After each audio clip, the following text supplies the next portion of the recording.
Today is October 16th, 2022. Current Bitcoin price is $19,144.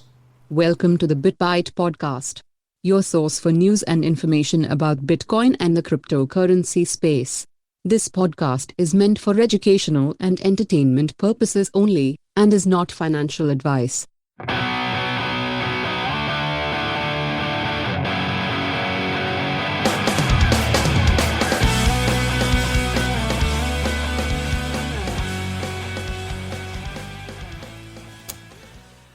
It's a lazy Sunday. We got some rain last night, yeah? I didn't even notice. No? Yeah, I saw it on the back patio. There, it looked like the porch was a little bit damp, if you will. Gotcha. Yeah, no, it was super lazy. I was dragging myself out of bed. You're lucky I showered. I didn't even shower. I did brush my teeth, and I washed my face a little bit, but that was about it. And then I combed all my hair. Took you all day, huh? I did a nourishing treatment for it. So soft and silky. Yeah, so we've had, how long has it been since we recorded? It hasn't been, it's probably been about a week, yeah? Yeah, it's been a little over a week. A little bit over. We did see Bitcoin go down to, it looks like what is that? It went down to about 18,000. That was right before CPI numbers came out. We were expecting, I guess we were kind of expecting CPI numbers to determine what price was going to do.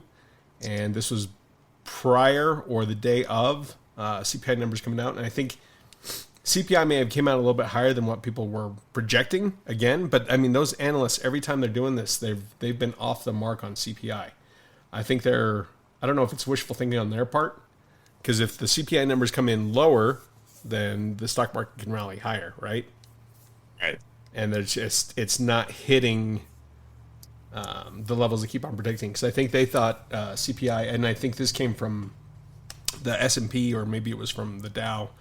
They were expecting CPI numbers to come in at around 8.0, 8% even, basically. Yeah. We ended up hitting 8.2, which is still it's a decrease, but it's not what they were hoping for, obviously. I think they were hoping for something greater, which basically means that we're going to be looking at interest rate hikes probably again in November and December.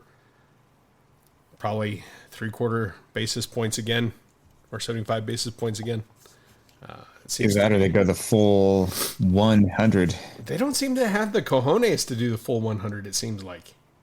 They don't seem to, but we'll see. I don't know. The thing is with CPI that they're looking at, well, when they look at the urban people who live in urban settings, their CPI is still increased. Yeah. And then if you look at I went to the CPI Barrel Labor of Statistics and was looking at their charts, and they had two different charts. One chart was showing inflation with gas prices, and that one was going down because, we've had a lull in, fuel costs. I mean, we had an all-time high earlier this year. Mm-hmm. It seems to have been backing off. But if you look at the CPI chart that discounts fuel and gas and that type of thing, it's still going up. Yeah. And to make matters worse, OPEC is cutting back production. They announced it earlier this last week, and yeah, I mean, if that happens again, and then fuel costs go through the roof, I mean, CPI, the inflation's going to go up even higher. There's nothing they can do about it. Yeah, because really the only thing, because I'm looking at the Bureau of Labor Statistics also right now.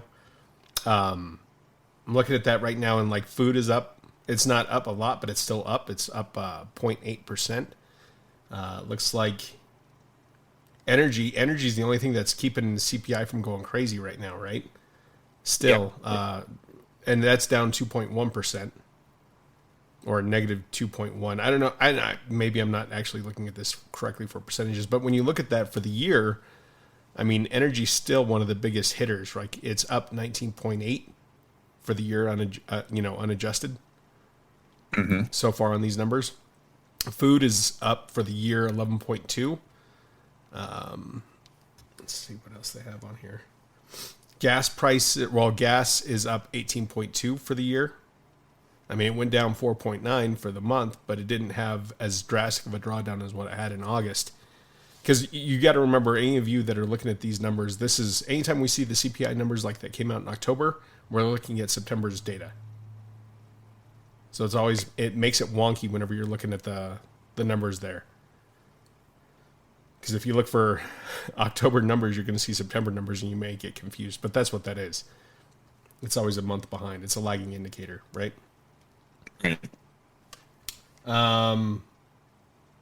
All items less food and energy, 6.6 is what it's up for the year. It increased 0.6 from August to September, which has been a steady increase for the past 2 months. August was 0.6, September is 0.6. And it looks like that's been holding strong all other items like commodities and stuff like that. New vehicles are still up. Used cars are finally starting to drop down, but we've seen that for the past 3 months, it looks like. Apparel starting to go down. Medical care is starting to drop slightly. Shelter, which I'm wondering if that's rent. It's probably a combination of both. Ownership and... Yeah, it's at 0.7, so that's been steadily increasing. That has not gone negative yet. But yeah, I mean, you're right. Really, the only thing that's kind of saved our butt so far is the energy markets are in the negatives. However, they've reduced way down. Like the amount of drop that we had from August to September. So in August, energy overall was negative 5.0. In September, it's negative 2.1.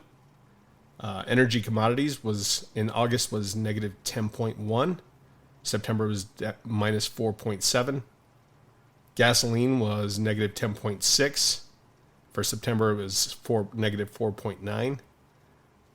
Yeah, so I mean that's the only thing that really kept it tampered, right?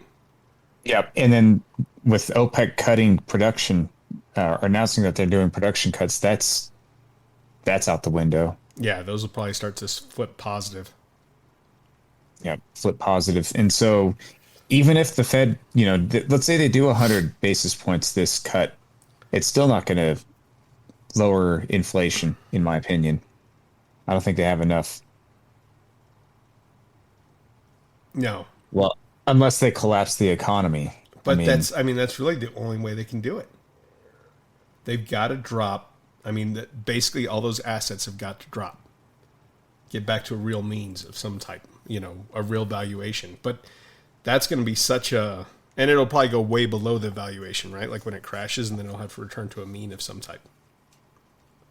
But even then, they're not going to have the political capital to keep doing what they're doing if they crush the economy. I mean, they're going to basically they're going to demand that. Well, the people and the politicians are going to demand that the printing presses crank back up. You know what I mean? Well, and here's the interesting thing, right? Like, so we've got these numbers for October. We're probably not going to see a interest rate hike in October.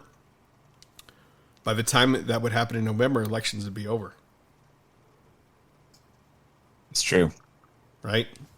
So after that, I mean, people are elected in. They won't care. We'll see what happens with the election. I mean,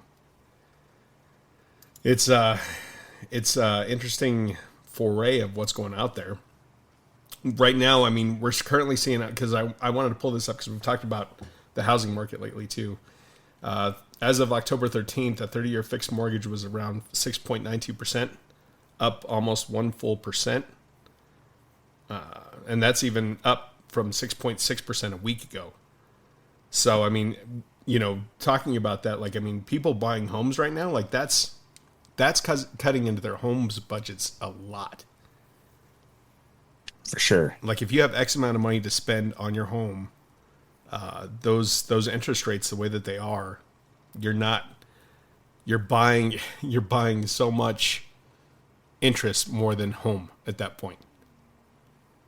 And maybe we've just been really spoiled with really low interest rates on mortgages, but yes. Well, no, I mean, historically, 6% is still incredibly low. I mean, and that was artificially lowered during the Bush years, Yeah. 2001. Well, basically after the dot-com bubble burst, they just cut interest rates and then created a housing bubble.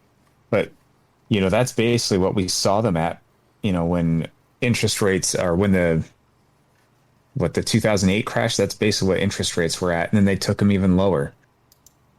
So what we're seeing right now is still totally outside of normal economics. I mean, the fact that the Federal Reserve has this much power and has basically been doing this much damage this long, I mean, Yeah, it's I'm been surprised. we're almost at a year now that they've been doing this now, right? Yeah. It's I'm kind of talking crazy to about, think about. I mean, you're it's talking like, about since 2008, but I mean, yeah, just yeah. Well, if we just look at the past 20 years, I mean, the interest rates are still at all-time lows let's from see. everything before that. Actually, I want to see if I can see that. I know we've talked about it before because we were talking about like just how ridiculous, at least from our vantage point, what the interest rates were. Yep. Well, in In the past. 1982, the Federal Reserve increased the interest rates up to 20% during that high inflationary period. So, I mean, 20% is just insane. We can't even wrap our heads around that. Yeah, I mean, try buying a house, a car, anything at 20% interest rates. Those are the base interest rates, right? yeah. So you're looking at something higher. I'm trying to find.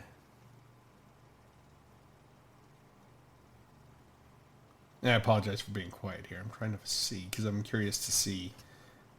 Because we did see, yeah, it was just ridiculously high. Historical mortgage rate trends. I do not want a video. If this starts up at a video, I'm going to cry.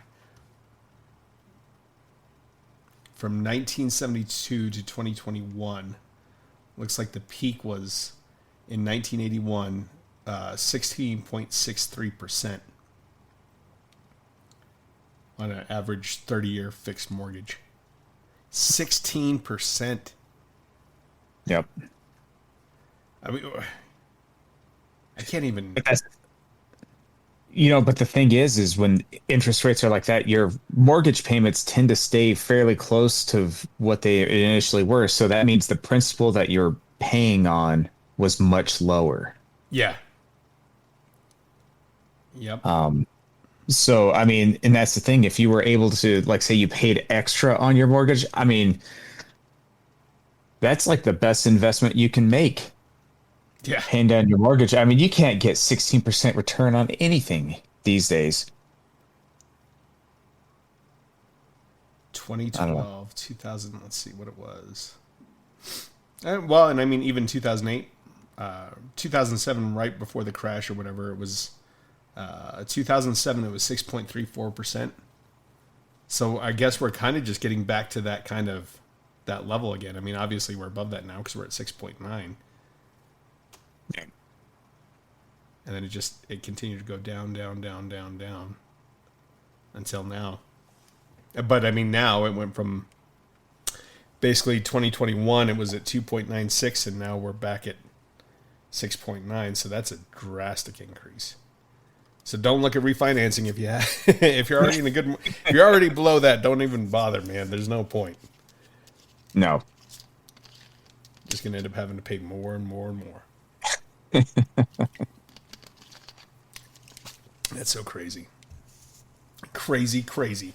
So we knew that, I mean, the numbers were going to affect the Bitcoin market. It seems like they did for a short time, and then it rallied back up. I haven't seen what are the national markets doing, or your traditional markets. See, Dow Jones Industrial is down. It looks like 1.3%. The SPX is -2. The DXY, man, that dollar keeps on gaining in strength. It's up 0.75%. And that's the crazy thing is, I mean, as you continue to see that dollar strengthen, that's what's driving everything else down, right? Yeah. Which is weird. It's like it always seems like you want a strong dollar, but no, you really don't. Not if you're looking to sell anything. No.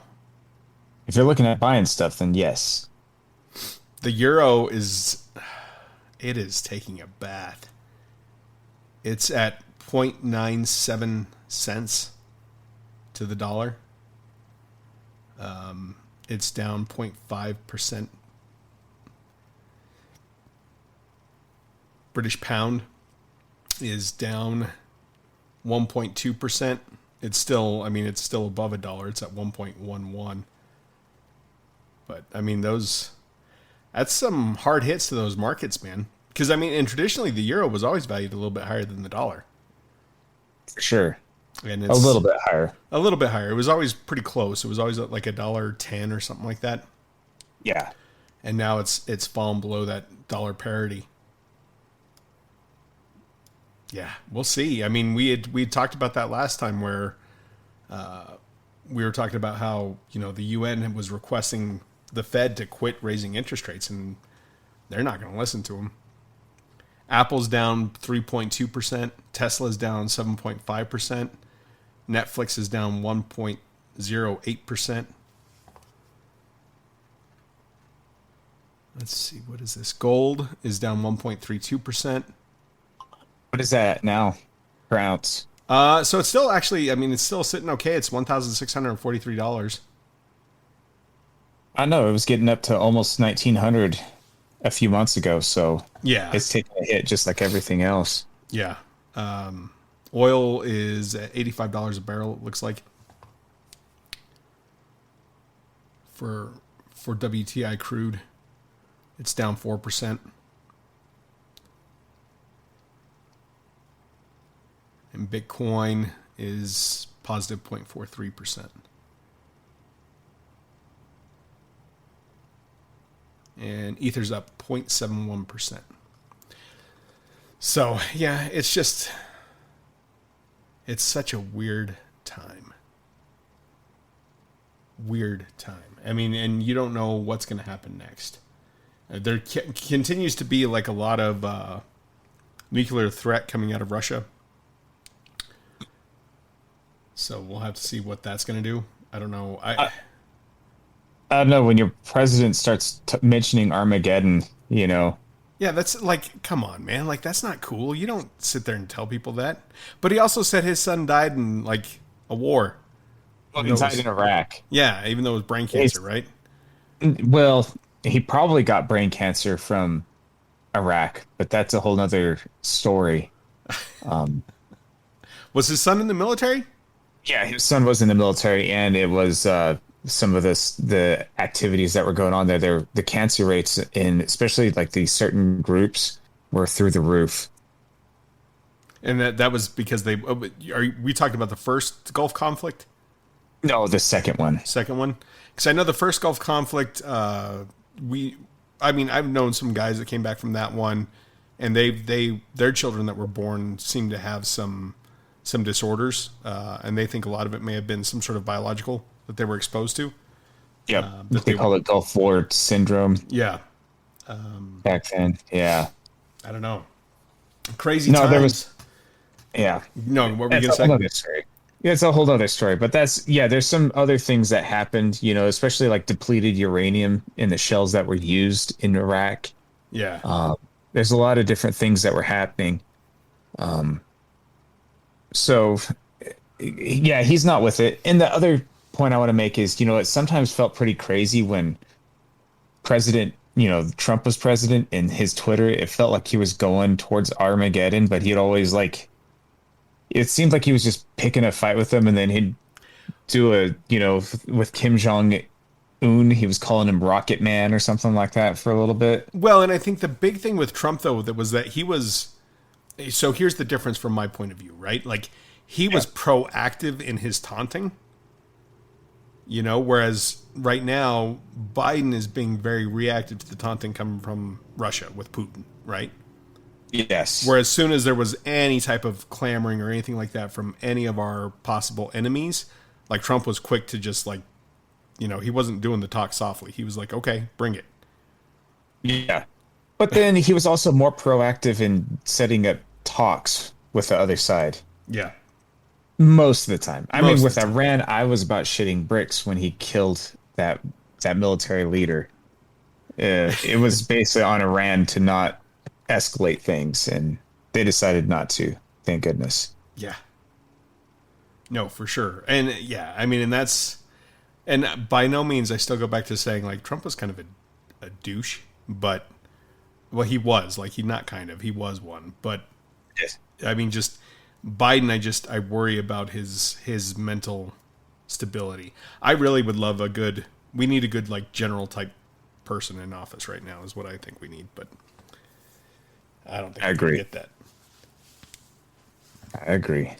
We need somebody that knows how to walk with a swagger and be able to say some things without offending too many people, but at the same time get a point across. Exactly. Walk That's softly with a big stick, but yeah, don't be so quick to use it. right, exactly. I mean, we need to remind people that we are one of the strongest militaries in the world, or yeah, I don't know. Well, I'll tell you what, if interest rates keep going up, I don't think we can afford a good chunk of our budget, which, about a fourth of it, somewhere in that area goes to the military as Yep. far as our government goes. So Yeah, we'll see. we shall see. Indeed. There was just a few things. I mean, obviously, there's a lot of high Bitcoin price predictions going into the future. They're saying like $1 million Bitcoin before 2030. This one is actually saying it's going to hit $1 billion before 2030. And that, that goes back to if that happens, that means your hyperinflation thing has happened, right? Yeah, that's not a good sign. No, I mean $1 million. I could see that happening without the hyperinflation, but actually $1 billion per Bitcoin. That's to me that would spell hyperinflation is in full effect. Trying to see if there's anything else major. Robert Kiyosaki talks about how people buying he's basically been a big proponent of buying gold, silver, and Bitcoin, like stocking up on that. Like he wanted to get it down to a certain price before he would back up the truck, basically. Crypto trader who called for a collapse predicts a 248% rally. Not a shocker. I mean, like I said, it's everybody's predicting big rises. It's just the question ultimately comes to when. When is that going to happen? Like Exactly. they can sit there and make all kinds of crazy claims. One I've heard consistently with the way the inflation rate has been I want to say it was like 12 to 14 million dollars per Bitcoin within the next 5 years. However, I mean that's kind of a little bit tighter of a timeline, but that would basically you would be overtaking gold as a reserve asset, and just the finite amount of Bitcoin would finally be realized to the masses. Like they would truly understand how finite that amount is. And that's something people still don't understand. I was having a conversation the other day with somebody that I talked to. I had talked to him about buying Bitcoin back when it was $7,000, back when we were going on our initial rise back up in 2020. And he was like, so does that split? Like, does that split? And I'm like, no, it's not a stock. Like it's hard for people to fathom what Bitcoin is still. I mean, but it's hard to blame them. I mean, everything else in our markets, like it just grows and then they split it, especially stocks and things like that. Like something that's genuinely hard like that. Yeah. I mean, even gold, you can go mine more gold, but Bitcoin, there's only going to be 21 million ever. Yeah, that's going to exist ever, ever, ever. And I was trying to get that point across to him. I said, the halvening, as those come up, I said, the next ones we're looking at is 2024. It's going to go from basically 6 to 3. And then in 2028, it's going to go from 3 to 1.5 approximately, maybe a little bit of some change more. And then after that, it's going to be less than a Bitcoin in Yep. 2032. Every block. Yep. So, and that's the complete opposite of the, stock splitting. It's like, no, you only get half of this every, and it's scheduled. And it's been following that schedule since the beginning. Yeah. And like a clock. I mean, Well, better than a clock, because batteries will die in clocks. But no, that thing has been churning away, and it's just continued to do what it's meant to do.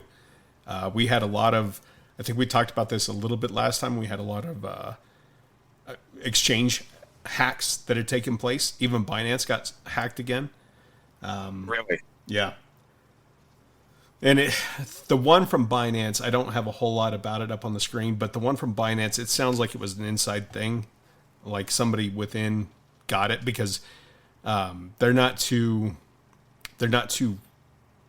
creeped out by it. Like, it seems like they know where the money's at, so they'll probably be able to get that back. That's good. Yeah, it wasn't Bitcoin. It was one of their coins, or Binance coin, or whatever they've got on there. So. But that's the thing, like I say, I mean, the media will always spread that as fear, like, oh, the crypto markets got attacked. It's like, well, not the markets, it was an exchange that got attacked, and it was for this coin, it wasn't, but they always lump in Bitcoin with all that stuff to cause more fear. So people that don't know are like, oh, it's easily hacked. It's like, no, it's not. I mean, you personally may be easily hacked, but not the Bitcoin network. Absolutely. Cyber hornets, man, they're protecting you. I don't know. Is there anything else you wanted to add on to today? Yeah, I think that's it for me. Yeah, we'll have to see what the market closes at this week.